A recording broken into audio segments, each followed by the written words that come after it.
so Manson's sentence was commuted to life in prison. Now there's a book, Manson in his own words, as told to Newell Emmons. Emmons is an ex-con who first met Manson while serving a short term in prison for car theft. And true to the unwritten code of the underworld, Manson cooperated on the book because he owed Emmons a favor. Today, correspondent Heidi Schulman went to talk with Manson to find out, after all these years, is there any remorse? Is he sorry? Does he feel guilty? Well, then we here on the Today Show staff debated among ourselves whether to air his answers. Half of our staff said absolutely not. Even though Manson doesn't make a cent off this book, let's not give him any publicity. But another half said yes, believing that some of you are as curious as some of us are. Well, at any rate, here is what Manson had to say. Charles Manson is serving his life sentence for murder in San Quentin prisons. That is where we talked with him and with Newell Emmons, author of Charles Manson in his own words. Our conversation lasted an hour and a half, during which Manson was sometimes lucid, sometimes incoherent, and frequently manipulative. From your words, as Mr. Emmons quotes them in this book, it's clear that you were guilty of murder, and yet he says in all his conversations with you, he never heard you express remorse. Have you never felt it? Remorse for what? You people have done everything in the world to me. Doesn't that give me equal right? I can do anything I want to you people at any time I want to, because that's what you've done to me. If you spit in my face and smack me in the mouth and throw me in solitary confinement for nothing, what do you think's going to happen when I get out of here? Guilty.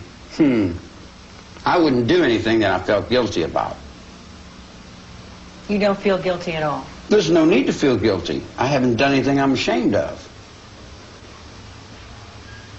Maybe I haven't done enough. I might be ashamed of that, for not doing enough, for not giving enough, for not being more perceptive, for not being aware enough, for not understanding, for being stupid.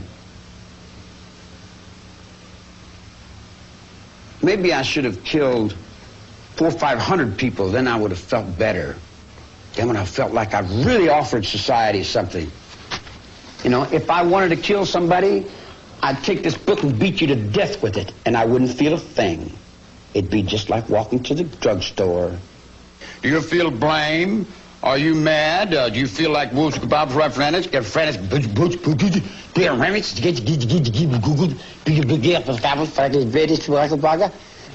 Newell Emmons is an ex-convict who first met Manson in prison in the 50s. He claims he wrote the Manson book after 7 years of conversation with Manson to show that he's no leader, no guru, but just a loser. Why should anyone care to read this book? My purpose when I first started was virtually to destroy the myth. I showed that he's not as complex or as the occult leader, or etc., that he's been projected as being. I don't fit in society, and I am incompetent. I'm definitely incompetent. No, that's not what I said. Well, I say that. I say that. No, there's nothing wrong with being incompetent because you don't have to do as much. If you're competent, then you got a lot to do. See, but there's another aspect of it too. I've learned to reflect. I just reflect back. I know I don't know.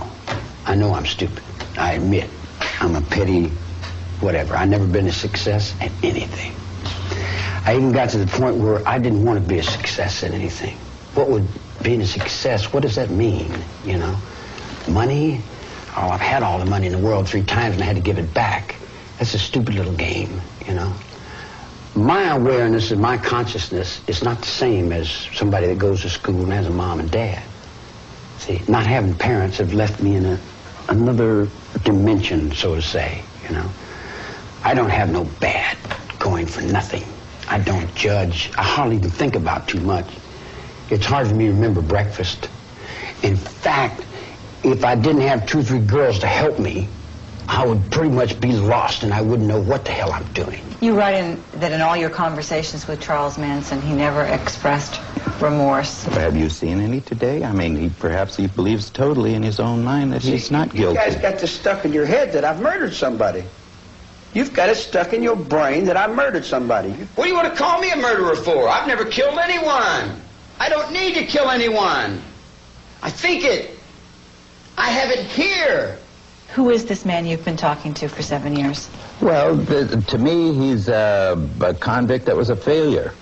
I mean, he's the person that is not capable. I mean, and I still lay it to the way the book reads. It wasn't to start cleaning the earth or anything. I mean, there was a drug burn that initiated the first one, and the black guy, the first tone of violence that surfaced anyway. And then the death of Gary Hinman, there again it was dope related, and it just kept feeding from there, and so it had no spiritual aspects at all. It was just a bunch of guys out there, kids out there that was living and doing their own thing, and it used to be party time and play time, and then through drugs and the whole bit, well, it started getting a little bit nasty, a little bit meaner, and first thing you know, there's murders. In my whole life, I've burglarized a grocery store, stole some nickels and dimes, busted open a stamp machine, stole a few automobiles, and cashed a couple checks. I'm a petty car thief. I've been with prostitutes and bums and winos and all my life. The street is my world. I don't pretend to go uptown and be anything fancy. I can, but I find more real in the world that I'm in than I do the tinsel. And the real world is the one I have to deal with every day, you know. Believe me, if I started murdering people,